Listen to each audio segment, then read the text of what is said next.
Hello everyone, welcome to दर्पण education hub. आज का हमारा वीडियो इंट्रोडक्शन टू सीएसएस का पार्ट 4 है, जिसमें हम सिलेक्टर्स और सिलेक्टर्स के कौन कौन से टाइप्स है वो विद एक्सप्लेनेशन देखने वाले हैं। तो आप इस वीडियो को एंड तक जरूर देखें। अच्छा लगे तो like, share, comment and subscribe करें। तो लेट्स स्टार्ट अवर वीडियो। कि जैसा कि आप लोग यहाँ देख सकते हो, सिलेक्टर्स क्या है। तो एक्चुअली सिलेक्टर्स जो है वो are the part of CSS rule set, जिससे आप किसी भी कंटेंट में कुछ स्टाइल ऐड कर सकते हैं। एक्चुअली सीएसएस होता ही इसीलिए है, जिससे आप क्या करते हो, कोई भी रूल जो कि आप रूल सेट सीएसएस में सुनते हो उस पे आप अप्लाई कर सकते हो। तो ये कैसे होता है, तो जैसे कि आप यहाँ पे देख सकते हो कि selector is used to select the HTML elements where the CSS property will be applicable. It means कि जो भी HTML टैग्स होते हैं, उन टैग्स के ऊपर जो आप एडिशनल कुछ प्रॉपर्टीज ऐड करते हो, तो उसको आप यूजिंग सेलेक्टर्स कर सकते हो। एंड ऑल द कंटेंट्स जो कि आप जिस पे सिलेक्ट करना चाहते हो, जिसको सिलेक्ट करना चाहते हो, जिसके ऊपर स्टाइल ऐड करना चाहते हो, वो आप किसी सेलेक्टर्स की मदद से कर सकते हो। तो सेलेक्टर्स होता ही इसीलिए है, जिससे आप अपने टैग्स में, जैसे मान लीजिए मैं यहाँ पे H1 टैग लेती हूँ, तो H1 टैग ये क्या है, तो ये एक टैग है जिससे क्या होता है कि आप हेडिंग जो आपका है उस पे किसी भी कंटेंट में हेडिंग टैग अप्लाई करते हो, एलिमेंट अप्लाई करते हो, तो ये नॉर्मल हेडिंग आ जाता है आपका। लेकिन अगर मान लीजिए आपको इसी टैग के ऊपर कुछ एडिशनल और भी ऑप्शंस और भी स्टाइल चाहिए, तो आप वो कैसे करोगे। तो यूजिंग सीएसएस ये सारी चीजें हम कर सकते हैं। तो यहाँ पे आप लोग देख सकते हो, यहाँ पे बेसिकली 5 टाइप्स ऑफ सेलेक्टर्स होते हैं। यहाँ पे आप देख सकते हो, element selector, ID selector, class selector, universal selector, group selector. तो ये बेसिकली आपके पास ये जो दिख रहा है, यहाँ पे 5 टाइप्स के ही सेलेक्टर्स होते हैं, लेकिन 2 और भी एट्रीब्यूट्स इसमें हैं जो कि आप इसको इसके साथ यूज करते हो। तो हम धीरे धीरे वो करेंगे। तो वो क्या क्या सेलेक्टर्स है, कौन कौन से सेलेक्टर्स है, तो मैं आपको पॉइंट में बता देती हूँ। पहले आप यहाँ देख सकते हो, element selector, ID selector, class selector, universal selector, group selector and 6 number पे आप ले सकते हो, वो हो जाता है आपका एट्रीब्यूट सेलेक्टर। तो आप यहाँ पे एट्रीब्यूट सेलेक्टर ले सकते हो। एंड 7th नंबर पे है आपका, वो होता है सब सेलेक्टर। तो बेसिकली 5 ही टाइप्स के होते हैं, लेकिन ये 2 और भी इसमें एड ऑन हो गए हैं, एट्रीब्यूट और सब सेलेक्टर, जो कि हम लोग आज देखने वाले हैं। तो सबसे पहले मैं आपको बता दूं कि सीएसएस एलिमेंट सेलेक्टर क्या है। तो सीएसएस एलिमेंट सेलेक्टर वो सेलेक्टर है जिससे आप किसी भी टैग में कुछ एडिशनल फीचर्स ऐड कर सकते हो। तो उसको कैसे करते हैं, तो पहले यहाँ पे देख लीजिए क्या लिखा है। तो this selector selects the element of element by specifying the element's name in the CSS property will be applicable। तो जैसा कि आप यहाँ पे देख सकते हो, यहाँ पे H1 लिखा हुआ है और ये क्या है, तो ये इस तरह से कुछ फॉर्मेट है। ये है क्या चीज, एक्चुअली देखिए, एलिमेंट सिलेक्टर का मतलब होता है कि जो भी आपके पास टैग है उसी नाम का आप सेलेक्टर क्रिएट करते हो। जैसे मेरे पास यहाँ पे H1 है, H1 तो हेडिंग के लिए यूज किया जाता है। तो H1 एक टैग का नाम है, एक एलिमेंट का नाम है, जिसके नाम से हम लोगों ने यहाँ पे क्या किया, सेलेक्टर क्रिएट किया है। तो ऐसे इसको कैसे करते हैं, तो इसको ऐसे समझ सकते हो आप कि यहाँ पे लिखा है H1, तो ये क्या है, ये है सिलेक्टर का नेम। तो ये सिंटेक्स है जो मैं यहाँ पे कर रही हूँ, तो ये क्या है, सिलेक्टर का नेम है। इसके बाद आप कर्ली ब्रेसेस यूज करते हो एंड कुछ यहाँ पे कुछ प्रॉपर्टीज है। ये देखिए, ये क्या है, background colour, colour text align. तो ये क्या है ना, ये आपके प्रॉपर्टी है, प्रॉपर्टी जिसको आप ऑप्शन बोलते हो। तो ये क्या है, प्रॉपर्टी है, प्रॉपर्टी नेम्स। और ये क्या है, तो ये आपका है वैल्यू। तो यहाँ आप देख सकते हो, यहाँ H1 लिखा है, तो ये सेलेक्टर का नेम है। एंड ये क्या है, तो इसके प्रॉपर्टीज हैं। तो प्रॉपर्टी मतलब ऑप्शन। तो आप इससे क्या समझते हो कि जो भी हेडिंग 1 टैग है उसका जो बैकग्राउंड कलर है, वो बैकग्राउंड कलर क्या हो जाए, तो वो लाइट ब्लू हो जाए। इसके बाद आप ये देख सकते हो यहाँ पे कलर, ये कलर क्या है, तो कलर है आपका टेक्स्ट का कलर। जो भी हेडिंग 1 है उसके टेक्स्ट का कलर क्या हो जाए, वो डार्क ब्लू हो जाए। एंड यहाँ पे दिख रहा होगा आपको टेक्स्ट का अलाइन। तो टेक्स्ट का अलाइन मीन्स अलाइनमेंट। तो आप चाहते हो कि आपका जो हेडिंग हो उसका बैकग्राउंड कलर लाइट ब्लू हो जाए, उसका जो टेक्स्ट का कलर है वो डार्क ब्लू हो जाए एंड जो अलाइनमेंट है हेडिंग का वो कैसा हो जाए, तो वो हो जाए सेंटर। तो आप यहाँ पे देख रहे हो क्योंकि ये एलिमेंट, ये जो टैग है उसके नाम से है, तो इसको कहा जाता है एलिमेंट सेलेक्टर। तो जहां जहां पे भी आप हेडिंग यूज करोगे H1 टैग, वहां पे ये सारी चीजें इंप्लीमेंट हो जाएगी। और एक चीज आप नोटिस कीजिए, यहाँ पे बैकग्राउंड कलर जो है ये प्रॉपर्टी का नेम है एंड ये वैल्यू है। इन दोनों को आप सेपरेट कैसे कर रहे हो, तो यहाँ पे कॉलन का सिंबल यूज किया गया, कॉलन का सिंबल, जैसे इक्वल टू का सिंबल यूज करते हैं, तो यहाँ पे कॉलन का सिंबल यूज किया गया है। एंड लास्ट में आप देख सकते हो सेमी कॉलन यूज किया गया, हर प्रॉपर्टी को सेमी कॉलन से सेपरेट किया गया है और एंड में सेमी कॉलन लगाया गया। तो ये पूरा क्या है, सिंटेक्स एक फॉर्मेट है जो कि हम यूज करते हैं सेलेक्टर के लिए, जो कि एलिमेंट सेलेक्टर है। एक दूसरा एग्जांपल आप यहाँ पे देख सकते हो, यहाँ पे H2 है, इट मींस कि आपका जो हेडिंग 2 का जो टैग होता है, जिसे आप क्या करते हो, हेडिंग्स लाते हो, तो हेडिंग लाने के लिए आप H2 टैग यूज करते हो। तो यहाँ पे सेलेक्टर का नाम H2 है, जिससे हो क्या रहा है, तो आप यहाँ पे देख सकते हो ये बैकग्राउंड कलर रेड है, मतलब आप अपने प्रोग्राम में जहां पे भी H2 टैग यूज करोगे उसका बैकग्राउंड कलर क्या हो जाएगा, वो रेड हो जाएगा और उसका जो टेक्स्ट का कलर हो जाएगा वो डार्क रेड हो जाएगा। एंड जो अलाइनमेंट है जो आपका हेडिंग 2 का है वो क्या हो जाएगा, वो लेफ्ट अलाइंड हो जाएगा। तो ये क्या है, ये दूसरा सेलेक्टर है, ये एक सेलेक्टर है, ये दूसरा सेलेक्टर है। एक और सेलेक्टर का एग्जाम्पल दिया है, यहाँ पे आप देख सकते हो, यहाँ पे P टैग है, P for paragraph, paragraph tag के लिए आप P यूज करते हो, P टैग।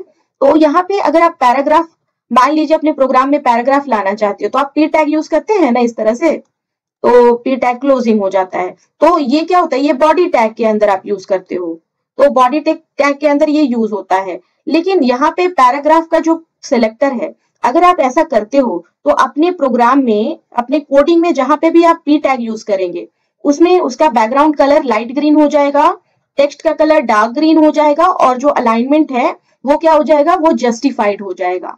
तो ये जो है, ये सिलेक्टर्स जो है, इनका नाम जो है, जो नेम है वो क्या है, टैग के नेम से, एलिमेंट के नेम से होता है, इसीलिए आप इसको एलिमेंट सेलेक्टर्स बोलते हैं। अब इसको कैसे यूज करते हैं वो हम लोग आगे देखेंगे एग्जाम्पल्स के थ्रू।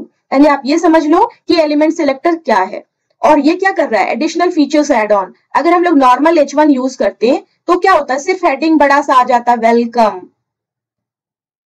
तो सिर्फ हेडिंग आ जाता है। लेकिन जब हमने इसमें कुछ एडिशनल फीचर्स ऐड ऑन कर दिए, कुछ प्रॉपर्टीज ऐड कर दिया, तो अब ये हेडिंग क्या हो जाएगा, ये ब्लू, इसका बैकग्राउंड कलर क्या हो जाएगा, पीछे का कलर, तो वो लाइट ब्लू हो जाएगा और टेक्स्ट का कलर ब्लू हो जाएगा और ये सेंटर में आ जाएगा। तो एक बार में ही हम लोगों ने इस टेक्स्ट के ऊपर इन सारी चीजों को अप्लाई कर दिया और जहां जहां प्रोग्राम में H1 यूज होगा वहां पे क्या होगा, ये सारी चीजें इंप्लीमेंट होते जाएगी। तो इसीलिए इसको यूज किया जाता है CSS में, एलिमेंट सेलेक्टर्स को। और ये तो फीचर है ना कि अगर आप CSS यूज कर रहे हो तो आपको रिपीटेड बार बार चीजें टाइप नहीं करनी पड़ती है, आप क्या कर सकते हो, एक बार यूज करके, एक बार टाइप करके अलग अलग जगह पे उसको अप्लाई कर सकते हो। तो आप यहाँ पे कुछ आउटपुट देख सकते हो, यहाँ पे ये आउटपुट है जो हम लोगों ने ऊपर एग्जाम्पल्स देखे हैं।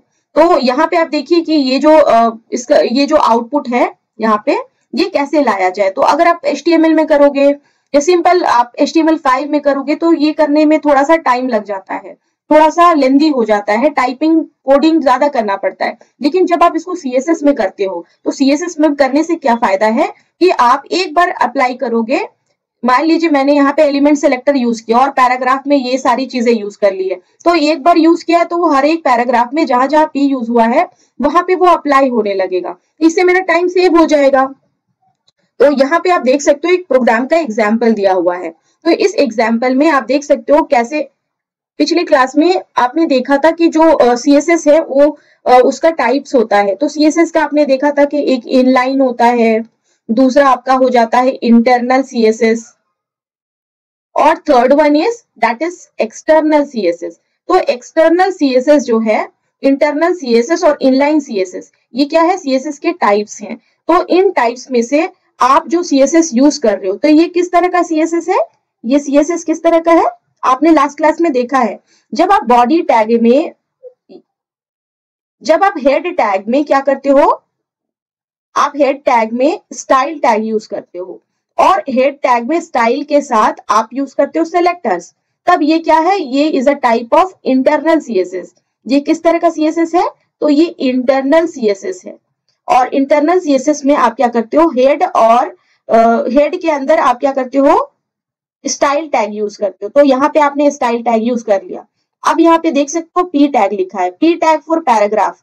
तो आप क्या करना चाहते हो कि आपका जो पैराग्राफ है उसका बैकग्राउंड कलर क्या हो जाए, तो वो लाइट ग्रीन हो जाए। आपका जो टेक्स्ट का कलर है वो कैसा हो जाए, तो वो डार्क ग्रीन हो जाए। एंड जो टेक्स्ट का अलाइनमेंट है पैराग्राफ का वो क्या हो जाए, तो वो जस्टिफाइड हो जाए। तो आपने यहाँ पे एक सिलेक्टर बनाया और उस सिलेक्टर में आपने ये सारी चीजों को ऐड कर लिया। तो ये P है, ये P क्या है, ये सिलेक्टर है।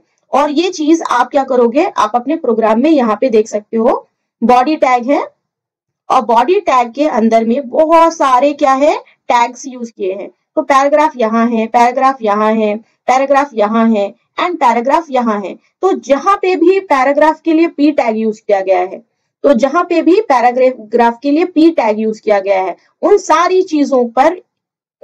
चीजों पर ये सारे एलिमेंट्स क्या हो जाएंगे, ये सारे जो प्रॉपर्टीज है वो अप्लाई हो जाएंगे। तो जब आप P टैग यूज करोगे प्रोग्राम में, तो इस पूरे पैराग्राफ का ये जो पूरा पैराग्राफ है आपका, ये लाइट ग्रीन कलर का बैकग्राउंड हो जाएगा, टेक्स्ट का कलर डार्क ग्रीन हो जाएगा, और ये बिल्कुल जस्टिफाइड वे में आपको दिखाई देगा।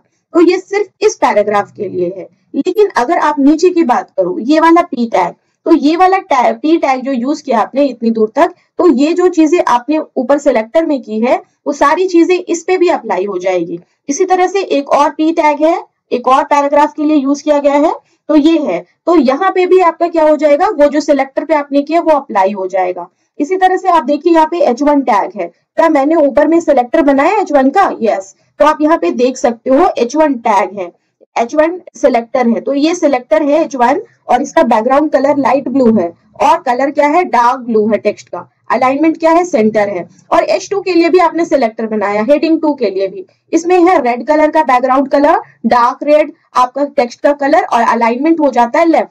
तो ये जो चीजें आपने यहाँ पे सिलेक्टर्स बनाई हैं, उन सिलेक्टर्स को कहाँ अप्लाई करना है, तो उनको यहाँ पे बॉडी टैग में जहां पे भी H1, H2 या आप यहाँ पे देखिए H2 है, तो H2 पे यहाँ पे अप्लाई किया गया है। और मान लीजिए यहाँ H1 है, तो H1 पे वो अप्लाई होगा। तो जो भी सिलेक्टर्स में आपने ऊपर क्रिएट किया, आपने वहां पे असाइन किया है, वो क्या हो जाता है, वो आपके प्रोग्राम में इंप्लीमेंट हो जाता है। तो ये क्या है, तो ये आपका है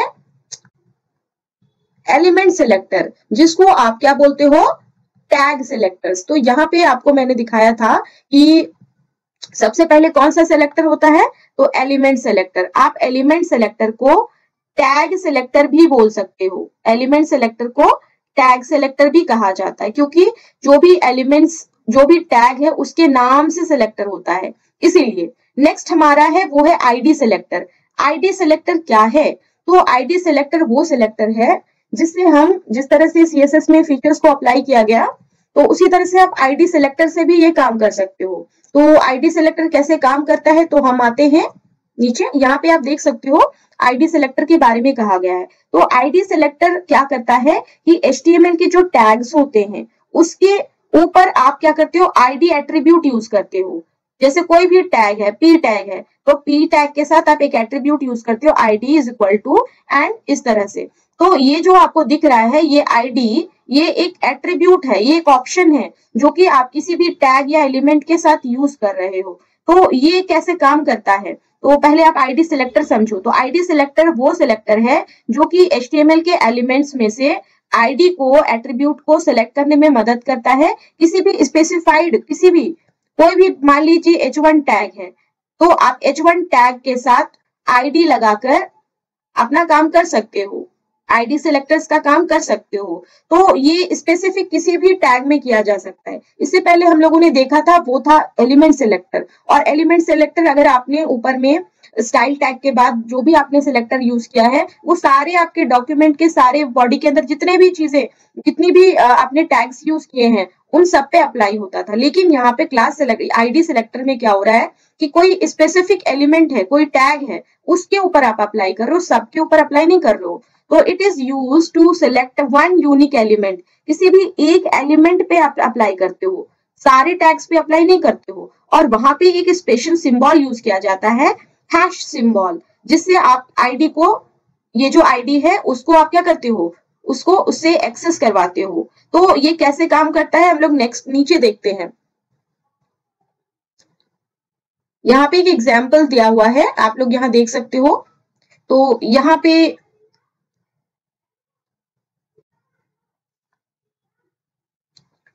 HTML है, टाइटल जो भी आपका वो आपने यूज कर लिया। स्टाइल ये भी इंटरनल CSS है क्योंकि हेड के अंदर यूज किया गया स्टाइल टैग। और ये क्या है, तो ये सिलेक्टर्स हैं। यहाँ पे 2 सिलेक्टर्स हैं, 2 सिलेक्टर्स हैं। और सिलेक्टर्स का देखिए यहाँ पे P1 नाम है। क्या P1 नाम का हम लोग कर सकते हैं? तो यस कर सकते हैं, लेकिन वो एलिमेंट सिलेक्टर नहीं होगा क्योंकि एलिमेंट सिलेक्टर में टैग के नेम से होता है। और ये P1 क्या है, तो हम नीचे देखते हैं पहले। आप यहाँ पे देखो, ये आपके पास एक पैराग्राफ है और इस पैराग्राफ में आपने P टैग यूज किया है क्योंकि ये पैराग्राफ है। इसके साथ एक एट्रीब्यूट यूज किया गया है ID। ये ID क्या कर रहा है, तो ये ID, इसका नाम, इस पैराग्राफ का ID क्या है, तो ये है P1। ये पूरा यहां से लेकर यहां तक क्या है, तो ये P1 है। तो P1 इसका नाम हो गया। अभी आप इसको एक्सेस कैसे करोगे CSS में, तो CSS में आप सेलेक्टर्स बनाते हो, तो P नाम से नहीं बनाना, आपको P1 नाम से बनाना है क्योंकि ये क्या है, इसका नाम है ID सेलेक्टर। तो ID का क्या है आपका वैल्यू, तो P1 है। तो आप P1 के नाम से क्या बनाओगे, सेलेक्टर्स बनाओगे। तो ये देखिए P1 के नाम से सेलेक्टर्स बना है। और P1 जो है उसमें एक स्पेशल सिंबल यूज करना है, हैश सिंबल। तो P1 के साथ साथ हैश सिंबल आपको यूज करना है। एंड सेम जैसे आपने सेलेक्टर्स जो आपने यूज किया था एलिमेंट सिलेक्टर, उसमें जो प्रॉपर्टीज आपने लिया था, बिल्कुल उसी तरह से आपको क्या करना है, यहाँ पे जो आपका ID सिलेक्टर है, यहाँ पे प्रॉपर्टीज और उसके वैल्यू को लेना है, बिल्कुल उसी तरह से। डिफरेंट क्या है, तो डिफरेंट ये है कि आपका जो एलिमेंट है, जो टैग है, उसमें आपको एक एट्रीब्यूट यूज करना है, कौन सा, ID। और ID में जो कुछ भी वैल्यू होगा आपका, यहाँ पे मैंने P लिया है, P1, तो P1 जो है ना इसी नाम का सिलेक्टर बनेगा। जरूरी नहीं कि आप P1 लो, आप यहाँ पे कुछ भी ले सकते हो, आप यहाँ पे टॉप ले सकते हो, आप यहाँ पे बॉटम ले सकते हो, जो भी लो, लेकिन जो भी वैल्यू होता है ना यहाँ पे, उसी नाम से आपको क्या करना है, सिलेक्टर्स क्रिएट करने हैं। तो यहाँ पे जब आप हैश के साथ यूज करोगे सिलेक्टर का नाम, तब आपको यहाँ पे टॉप डालना होगा। अगर आपने यहाँ पे वैल्यू क्या लिया है, टॉप लिया है, तो जो भी वैल्यू है ID का वैल्यू, उसी नाम से आपको क्या करना है, सेलेक्टर क्रिएट करना है। और जब आप ऐसा करते हो तो जितने भी एट्रीब्यूट्स, जितनी भी प्रॉपर्टीज है यहाँ पे, वो सारी चीजें इस पूरे पैराग्राफ में अप्लाई हो जाती है। और इसी तरह से आप एक दूसरा, इसी में आप देख सकते हो P यूज किया गया है, P टैग। लेकिन इस P टैग में ये अप्लाई नहीं हो सकता है बिकॉज ये ID सिलेक्टर है और ID सिलेक्टर में आपको यहाँ पे ID नाम का एट्रीब्यूट यूज करना होता है। तो आपने यहाँ यूज नहीं किया तो ये नॉर्मल पैराग्राफ आएगा। PID मीन्स आपने इस पैराग्राफ का आइडेंटिटी ID कर दिया है, क्या है, P1, लेकिन इस पैराग्राफ का तो ID नहीं है, तो आप इसको एक्सेस नहीं कर सकते हो। एंड इसी तरह से आप यहाँ पे देखो PID P2। अब आपने इस पैराग्राफ का ID क्या रखा है, तो P2 रखा है। तो अगर आपने यहाँ P2 नाम का सिलेक्टर क्रिएट किया हुआ है तो हैश के साथ वो यूज किया जाएगा। और हमेशा याद रखना है कि ID सिलेक्टर में हैश यूज किया जाता है किसी भी सिलेक्टर के नेम से पहले। तो यहाँ पे आप देखो हैश यूज किया है, इट मीन्स ये ID सिलेक्टर है। अब ये जो आपका ID है P2 वाला, ये इसको यहाँ से एक्सेस करेगा एंड इसकी जितने भी प्रॉपर्टीज और वैल्यू है उसको इस पूरे पैराग्राफ में अप्लाई कर देगा। तो इस तरह से आप देखते हो कि ID सिलेक्टर क्या होता है। तो इसी तरह से आपके पास एक और सिलेक्टर है जिसको आप बोलते हो क्लास सिलेक्टर, लेकिन ये हम लोग नेक्स्ट वीडियो में करेंगे।